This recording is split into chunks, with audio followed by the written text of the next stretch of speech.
প্রথা ভেঙে বাংলাদেশ ব্যাংকের নেতৃত্বে এবার বড় চমক। রাষ্ট্রের আর্থিক স্থিতিশীলতার কেন্দ্রবিন্দুতে থাকা এই প্রতিষ্ঠানটির গভর্নর পদে হঠাৎই এক বড়সড় পরিবর্তন এনেছে সরকার। ডক্টর আহসান এইচ মনসুরকে বিদায় জানিয়ে নতুন গভর্নর হিসেবে নিয়োগ দেওয়া হয়েছে অভিজ্ঞ ফিনান্সিয়াল স্পেশালিস্ট মুস্তাকুর রহমানকে। গতানুগতিক ধারার বাইরে গিয়ে একজন পোর খাওয়া ব্যবসায়ী ও অ্যাকাউন্টেন্টকে কেন্দ্রীয় ব্যাংকের চাবিকাঠি সঁপে দেওয়ার এই সিদ্ধান্ত দেশের অর্থনীতিতে এক নতুন আলোচনার জন্ম দিয়েছে। কেন্দ্রীয় ব্যাংকের গভর্নর পদে কে আসছেন তা নিয়ে আগে থেকে তেমন কোনো গুঞ্জন ছিল না। ফলে মুস্তাকুর রহমানের নিয়োগের খবরটি অনেকটা সারপ্রাইজ হিসেবে এসেছে সংশ্লিষ্ট মহলে।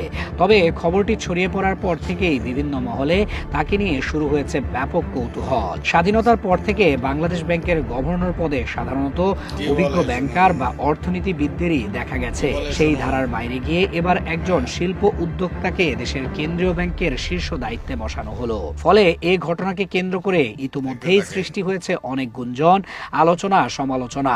প্রশ্ন উঠেছে, কে এই নতুন গভর্নর মুস্তাকুর রহমান? নবনিযুক্ত গভর্নর মুস্তাকুর রহমান মূলত পোশাক শিল্পের একজন সফল কারিগর। গভর্নর হওয়ার আগে তিনি দেশের অন্যতম শীর্ষ রপ্তানিমুখী প্রতিষ্ঠান হেরা সোয়েটার্স লিমিটেড এর ব্যবস্থাপনা পরিচালক ও প্রধান নির্বাহী কর্মকর্তা হিসেবে দায়িত্ব পালন করছিলেন। তবে তাকে কেবল একজন ব্যবসায়ী হিসেবে দেখলে ভুল হবে। ব্যবসায়ী পরিচয়ের আড়ালে তিনি কর্পোরেট ফিনান্স, রপ্তানি অর্থনীতি ও প্রাতিষ্ঠানিক সুশাসনে অভিজ্ঞ এক পেশাজীবী হিসেবেও পরিচিত।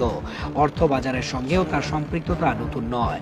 1998 থেকে 2000 সাল পর্যন্ত তিনি চট্টগ্রাম স্টক এক্সচেঞ্জের পরিচালক হিসেবে দায়িত্ব পালন করেন।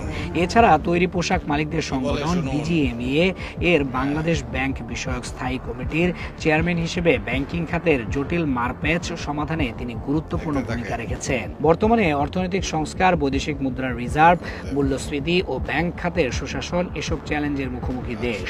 এমন সময় একজন শিল্প পটভূমির ফিনান্স বিশেষজ্ঞের হাতে কেন্দ্রীয় ব্যাংকের দায়িত্ব অর্পণ নতুন আরও একটি চ্যালেঞ্জের ইঙ্গিত দিচ্ছে বলে বিশ্লেষকদের মত। তবে প্রথাগত অর্থনীতির তত্ত্বের বাইরে গিয়ে একজন ব্যবসায়ীর হাত ধরে বাংলাদেশ ব্যাংক আগামীর সংকট মোকাবেলা করে কতটা ঘুরে দাঁড়াতে পারে, এখন সেটাই দেখার বিষয়।